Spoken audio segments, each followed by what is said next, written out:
c'est là qui nous amène naturellement le deuxième point, donc le leadership, les dirigeants. Car un leader résilient est le fondement, évidemment, d'une équipe résiliente. Ici, on voit des données du Continuity and Resilience Report 2025 de BCI qui mettent en lumière un changement très important dans la façon dont la résilience est comprise au niveau du leadership. Ce que les organisations anticipent comme principal changement au cours des 5 prochaines années, ce n'est pas davantage de documentation, mais la capacité à développer des capacités de réponse flexibles. Autrement dit, la résilience s'éloigne d'une approche centrée sur la conformité pour évaluer vers une véritable préparation opérationnelle. Donc, les données confirment cette évolution. La planification tout risque arrive en tête, ce qui montre que les dirigeants se concentrent davantage sur l'adaptabilité que sur des plans spécifiques à des scénarios précis. Tout aussi important, il y a plus de 80 des répondants qui soulignent que l'attention de la haute direction et la collaboration inter-équipe sont des facteurs déterminants. Ça positionne clairement le leadership comme un moteur actif de la résilience et non évidemment comme un simple commanditaire distant, hein, ce qu'on n'aime vraiment pas avoir. Donc, le soutien du conseil d'administration, les revues post-incident renforcent également l'idée que la résilience devient un enjeu de gouvernance et d'apprentissage et non seulement un enjeu opérationnel. Et pris ensemble, ces éléments nous indiquent quelque chose d'essentiel. La résilience du leadership ne consiste pas à avoir toutes les réponses à l'avance, mais plutôt à créer des conditions de prise de décision coordonnées, éclairées, flexibles pour s'adapter à la perturbation. Et c'est précisément à cet endroit que les pratiques de continuité des activités rencontrent le comportement des dirigeants. Mais quand on parle de résilience du leadership, évidemment, c'est tentant de l'associer à un rôle, à un titre ou à une position, à une petite boîte dans les très grands organigrammes qu'on a dans certaines organisations. Mais dans la pratique, la résilience du leadership fonctionne tout autrement. Elle n'est pas centralisée, elle devrait être plutôt distribuée. Elle s'exprime à travers les systèmes, les équipes, les individus et elle devient particulièrement visible lorsque l'organisation est sous pression. On va commencer avec la gouvernance et les comités. Fait que la gouvernance, ce n'est pas une question de bureaucratie, mais plutôt de clarté. Les comités sont essentiels parce qu'ils créent de l'alignement, de la visibilité et une responsabilité partagée. En continuité des activités et en résilience, ils permettent de s'assurer que les risques sont compris de façon transversale et que les décisions sont coordonnées, que les priorités sont établies avant qu'une perturbation ne survienne et non en pleine crise. Cela dit, la gouvernance seule ne suffit jamais.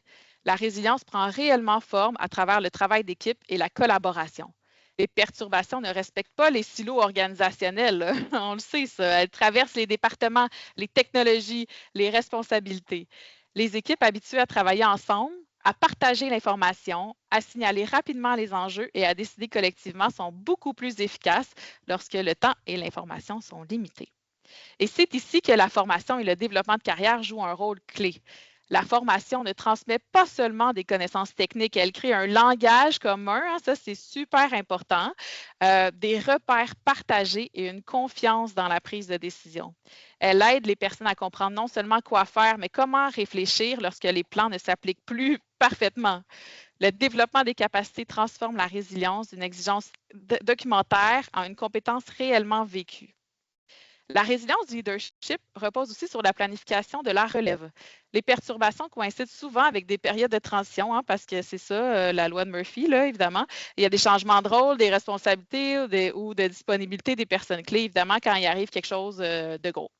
Les organisations qui planifient la continuité du leadership, le transfert des connaissances, la couverture des rôles sont beaucoup moins vulnérables aux points de défaillance unique, là, les fameux single point of failure qu'on ne souhaite pas avoir dans nos organisations.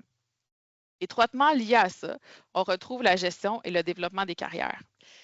Les leaders résilients, évidemment, ne se forment pas du jour au lendemain, là. Ils se développent dans le temps, par l'exposition, par l'apprentissage, par le feedback, par l'évolution professionnelle. Le développement des carrières renforce la résilience en formant des professionnels capables de s'adapter à différents contextes, de gérer l'ambiguïté, de grandir à travers les perturbations plutôt que d'en être fragilisés.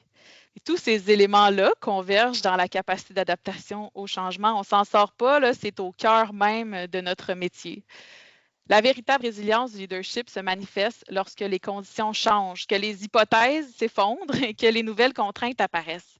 Les leaders résilients à tous les niveaux savent réévaluer la situation, prioriser et ajuster leur trajectoire sans perdre de vue l'essentiel.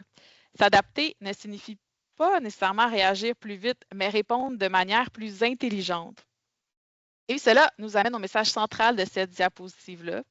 Le leadership n'est pas une case dans un organigramme, c'est une responsabilité partagée.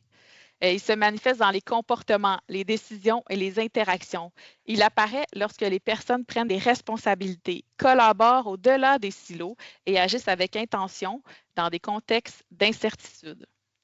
Dans les organisations résilientes, le leadership n'est pas réservé à quelques personnes au sommet, là. Il existe des structures de gouvernance dans les équipes et ultimement même chez les individus. C'est ce type de leadership que la continuité des activités cherche à développer, non seulement pour résister aux perturbations, mais pour les traverser avec brio.